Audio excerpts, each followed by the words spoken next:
Well, hello everyone and welcome. We will get started. We still have some people still joining us, and but we'll jump right in. So good afternoon, and thanks for being here. My name is Dana Textoris, and I'm Managing Director at Grants Plus.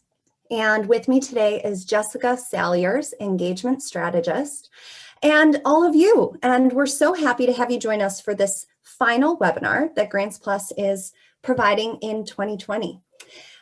Now, as we get started, know that you are all muted, but we still want to hear from you. So you'll see that there is a Q&A feature in your screen.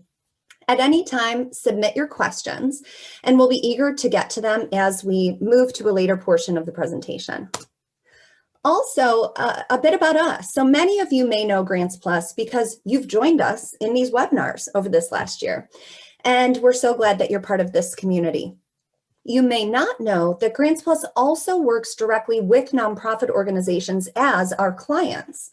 And so as you're making your plans for 2021, please don't hesitate to reach out to me if you'd like information about how Grants Plus can help you make the very most of your grant seeking in the new year. There are lots of ways and options and different budget levels that we would love to be helpful to you. So you are all here because you want to be as successful as you can at winning grants for your organization. And part of that success comes from having the most compelling and persuasive grant proposals.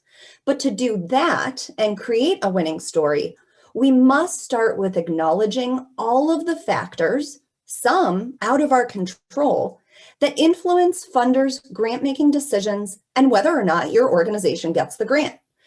The approach that you took a year ago in a totally different context is not the approach that's going to help you be successful today. So we must ground ourselves in understanding where we've been and where we're going in order to prepare a winning grants game plan and a winning grant proposal for 2021. So what has the context been in 2020? I'd say it was a mudslide that crashed down, taking us by surprise, and it transformed everything around us, including our grant seeking. Indeed, this year, the grant landscape has completely shifted under our feet. So one, of course, the COVID pandemic created a crush of unanticipated needs in our communities. And that included a whole host of changes, job losses, income insecurity, and then increased basic needs, food, shelter, shutdown of schools and workplaces, which created an unanticipated need for childcare and other solutions for families, and emergency healthcare needs, of course, for both intervention and prevention services. And what this did in response is that organizations had to pivot, and they had to do it immediately. That meant human service organizations had to quickly figure out how to deliver emergency services. Other organizations, say schools, suddenly providing lunches to hungry students working at home, or learning at home, they had to figure out how to respond too. And virtually every organization faced changes, from total program disruptions to finding new ways of engaging audiences and keeping their donors involved, staff furloughs, losses, other changes and consequences that are still unfolding right now. In morphing how so many organizations fulfill their missions. And this, in response, required that funders pivot too. Foundations were, of course, impacted by many of the same challenges that nonprofits faced, and they too had unprecedented needs that they needed to help fill.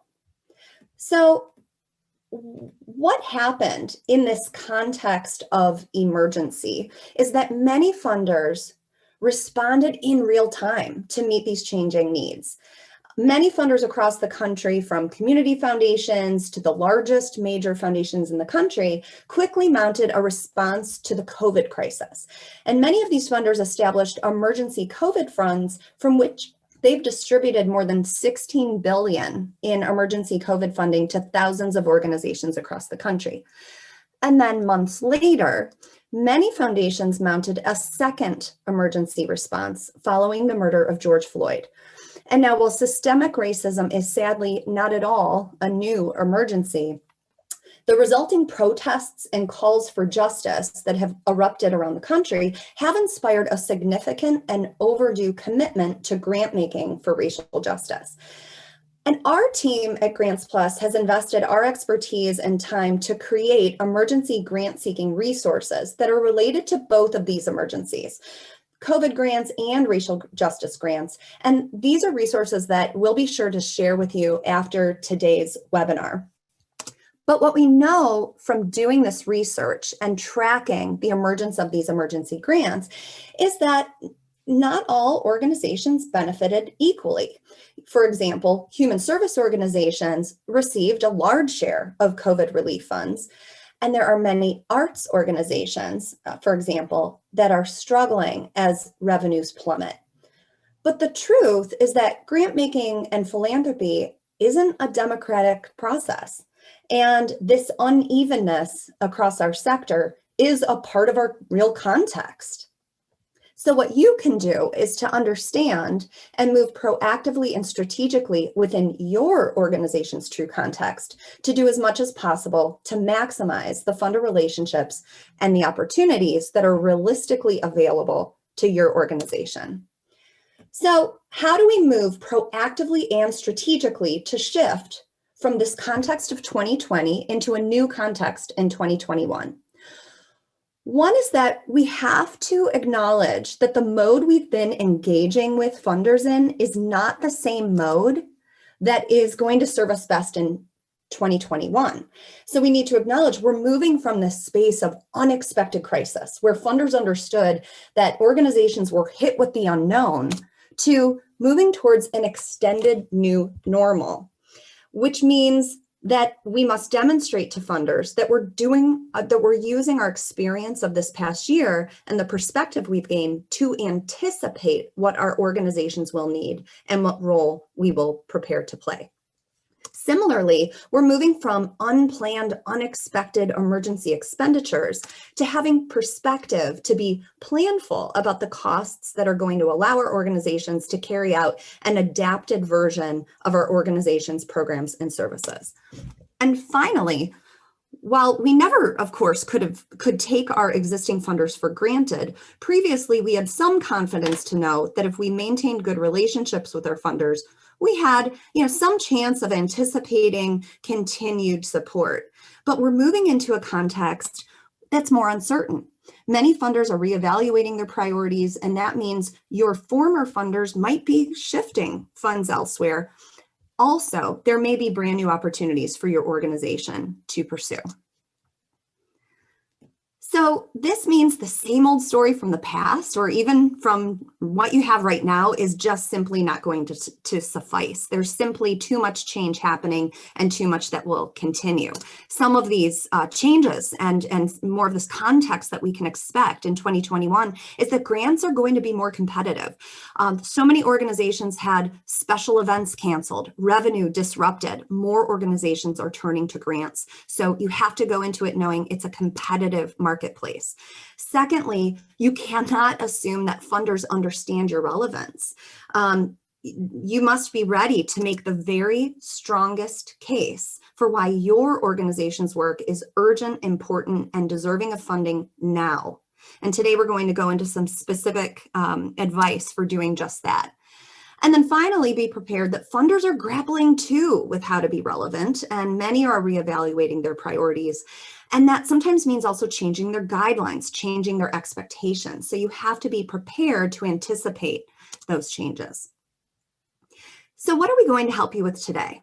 We're going to prepare you to enter this new context in 2021 with confidence and purpose, to tell the most compelling, relevant story to funders about your organization.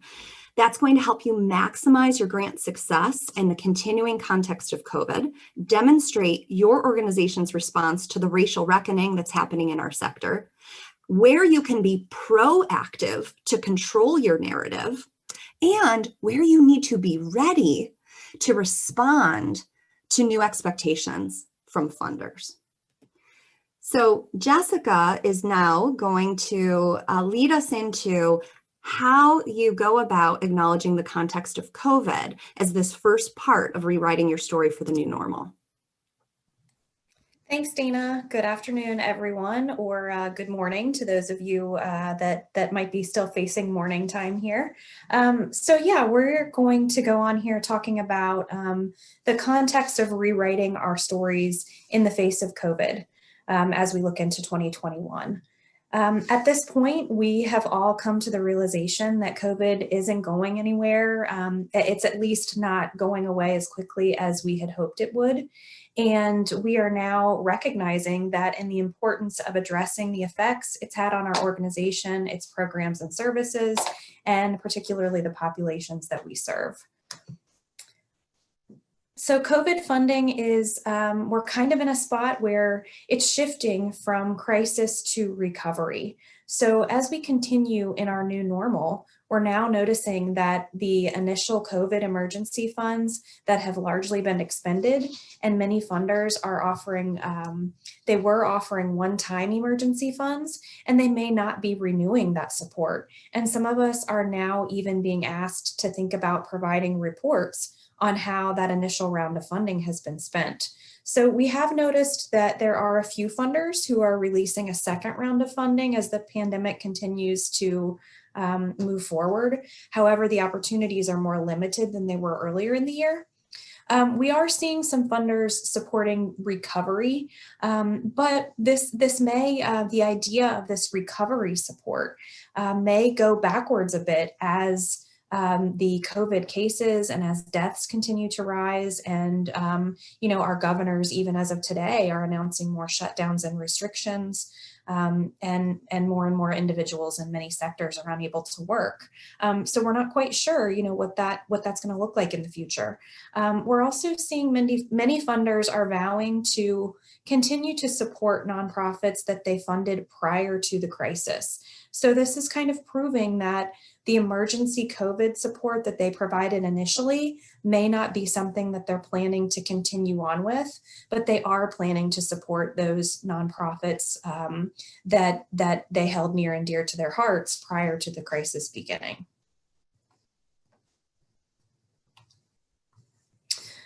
So in continuing on, Dana mentioned, don't assume that funders know your story or that they know your relevance or your importance. So it's going to be really important as you rewrite your story to be very clear in explaining how your organization has been impacted by COVID-19. And this should be specific to your organization as a whole, as you think about the bigger, larger picture, but then also as you think about your programs and services that you may be writing for specifically. So for example, did you lose fundraising revenue? Did your need for services increase? Did you have to cancel specific aspects of your programming? And then you're going to go into the description of how you responded to these impacts that your organization has faced. So did you host a virtual event in lieu of an in-person gathering? Did your team pivot to providing services via telehealth when in-person wasn't an option? Has your organization faced furloughs? Things like that. You're going to go into describing what your organization has gone through and what you've done to address these urgent needs. And then you're also going to take your best stab at being persuasive. So persuade your reader as to why you are relevant and deserving of these funds that are in high demand right now.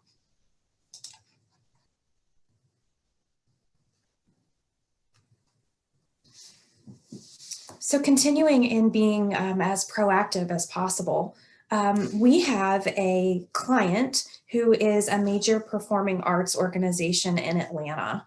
And one thing that we helped this organization to do is convene their staff in having an intentional dialogue about how the pandemic has affected each of their programs. So this was being proactive and doing this prior to actually having an opportunity in front of them that would have forced their group to come together and have these conversations. They actually did it in advance. And as a group, they identified how program income and expenses have been impacted, how the engagement of their participants and audiences has changed, and what that means for their organization in the short term and in the long term. They also discussed how program delivery will change. And then we worked together to write this out into a narrative that had already been approved now by program staff and supervisors, so that the language is already there. We've already got testimonials to pull from, photographs to prove what this organization has been through since March, metrics that they've been collecting. And it's been very efficient to have this in advance and to be able to pull from these case statements as opportunities present themselves. This has allowed their team to avoid asking staff to take the time as each opportunity comes up. And then continuing on, an example of being proactive, you're going to want to use data to demonstrate your COVID relevance. And data can come from internal data that your organization has worked to collect that's relevant to your specific mission and population, or you can pull from external sources. We know that every day in the news, we're hearing stats about it may be the mental health that's being affected by COVID-19, all different kinds of data. So you could use internal or external sources. So here we have a client that provides senior living homes throughout Ohio, and we have helped them incorporate data very prominently into every grant proposal that they are writing for an opportunity that they're pursuing, to explain the unfortunate reality that many of their senior residents and staff have been infected by COVID-19 or have even unfortunately passed away from the virus. So this language is sobering, but we know it's honest, and it powerfully underscores how the organization is persevering as they face these challenges. So using data like this is really important in being proactive and in rewriting your nonprofit story. And also being proactive, we have found it very beneficial to share if-then scenarios with funders. So funders are very aware that we can't predict the future, but they also can't help themselves from wondering, what if things don't go as we have planned? So what if we write this whole proposal for our plan for maybe the spring of 2021 and things just don't work out that way because maybe the pandemic is getting worse instead of getting better? So presenting them with if-then scenarios. So for example, if our 2021 fundraising gala cannot be held in person, then we have a plan to raise revenues through a virtual auction. Or if our hunger center cannot serve meals on site, then we'll shift to a food delivery model to feed hungry families. And as much detail as you can provide, that's best for each funder. And then telling your budget story. This has become extremely important in being able to show funders the effect that the pandemic has had on your organization. It's actually a visual. So even doing things like showing what your planned budget was, and then showing what your budget actually looks like now in the face of the pandemic allows funders to look at how your organization has been impacted. So they read about it in your narrative, but they can actually see in reality what your budget looks like and how you're being affected. So it may be able to help them understand your income and fundraising losses, program expenses, whether they be increases or decreases, and any redistribution of funding or shifting of priorities. So for an example here, we have a client who's a drug treatment and recovery organization, and they are operating so in the moment that they don't always share or even recognize the full impact of the pandemic. For example, they recently mentioned that they had to hire a cleaning company to sanitize their treatment facilities, and the cost of the service is more than $100,000 for the year. So it may be a minor detail, but it has major financial implications.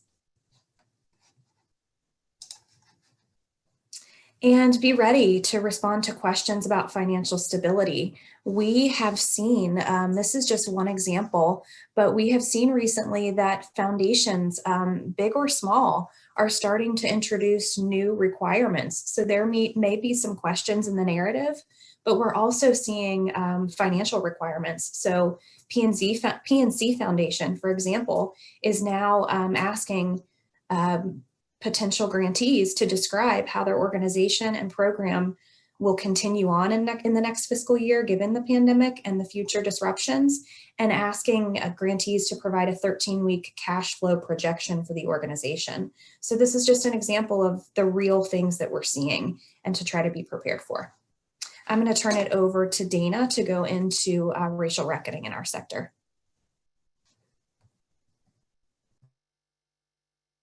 Great. So yes, Jessica just shared with us so many of the realities that the COVID crisis causes us to think about. And it's not, our context in 2021 will not only be informed by the continuing pandemic, also the continuing emergency of systemic racism, and the response of both funders and organizations is going to shape our context as well. And it's something that we can be prepared for. So first, we discussed earlier that we have seen funders mount a response to make racial justice grants. And as we have been gathering research, as we've been observing what's happening, we're seeing, one, grants being made for organizations that are doing external work to combat injustice and dismantle structural racism. And this includes an overdue focus on funding Black-led organizations. These are the grants that we've been tracking in our Grants Plus Racial Justice Grant Resource Center. And so any organization that's joining us today, please check the list of grant opportunities that we've gathered there. We also have seen that there are grants being made for organizations that are doing internal work to establish or accelerate their intentional diversity, equity, inclusion, and access efforts.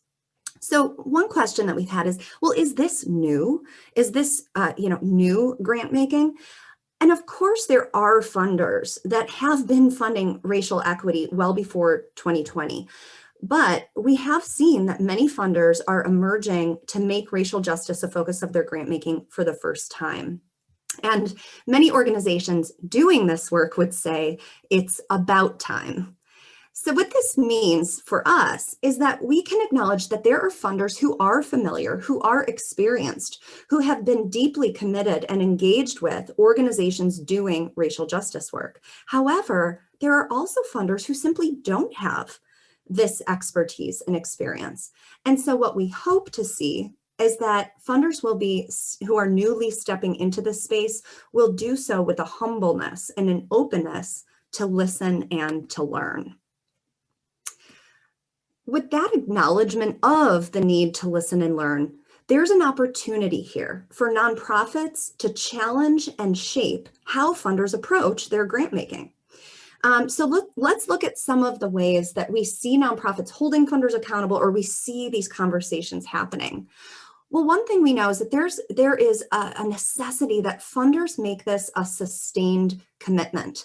Borealis Philanthropy, which is one of the funders who's long invested in racial justice movements, has warned that there was a similar moment following the death of Michael Brown in 2014 when funders responded to make grants for racial justice. But what happened at that point was that many funders gradually lost, or they diluted that focus as time passed. And what we know is that combating racism is work that needs to be, this is an investment that needs to be sustained, because this is work that can't be measured and tidily wrapped up in a bow at the end of a single funding year. This is work that must happen, and it will require funders to tolerate a long-term funding commitment and a different approach to grant making. This has also opened up an awareness of the need to challenge and undo power dynamics in philanthropy. and the relationships between funders and grantees. And we're seeing lots of places where funders are grappling with this. And that includes funders who are either making changes or being asked to make changes to make multi-year unrestricted grants, to simplify their processes, to be more flexible in their expectations for measuring progress. Funders are also being held accountable for what we can see have been inequities in grant making. A recent report, this is one report of others, was published by the Chronicle of Philanthropy, and it showed that organizations led by people of color have been awarded less grant money. And much of this is because there's been less trust in the decisions that these organizational leaders make from their funders. So, you know, we are glad to see that this is a moment of opportunity and openness and challenge. And some of that is coming from funders themselves. So funders are also holding other funders accountable. So we hope to see this continue. It's also very important that you recognize that more funders are going to expect to see that you have a DEIA plan. These are just a couple of examples of the expectations, but also the penalties that may not come from addressing this. And so if you haven't addressed it, you do it at your own peril. And another thing that we wanted to leave you with today is that there's another way to be proactive, and that is how you use language in your grant proposals and how you embrace more equitable language. We did an entire webinar about this that we encourage you to listen to if you weren't a part of, but some of the guidance that we give is to use person-centered language, that a person is not homeless. A person is experiencing homelessness, that we should ask the people we serve how they define and describe themselves and use that language, that we should be specific and not vague and avoid euphemisms like at risk or underserved. If our organization serves the people in the Black community, let's use the language so we are properly identifying who is experiencing not only the symptoms of racism, but dealing in the systems. So today we want to leave you with these reminders that you can take proactive steps and you can be more prepared to engage with funders and to make the most compelling case by rewriting your story for a changing context in 2021. We have just a couple of minutes. And so I want to answer some of the questions here that have come in. And Margaret has asked, do you think more funders will be open-minded to general operating grants in 2021? I think this is a really good question. I think it is a place where we're seeing a lot of discussion and dialogue about the ways that funders can demonstrate trust with their grantees. They can engage in a different way by making multi-year grants that allow more flexibility and allow organizations to be more planful and really to create the own terms for the changes that they're striving to make. So I think that the jury is out, but we do see that there's a shift that we hope will continue, that more funders will be open to making general operating grants. Can you give an example of terminology to replace terms like homeless or at risk? Yes, I think a big part of it is to be more specific. When we say someone's at risk, what does that really mean? It would be much more compelling to be more specific and say, the students in our community face educational barriers to their success.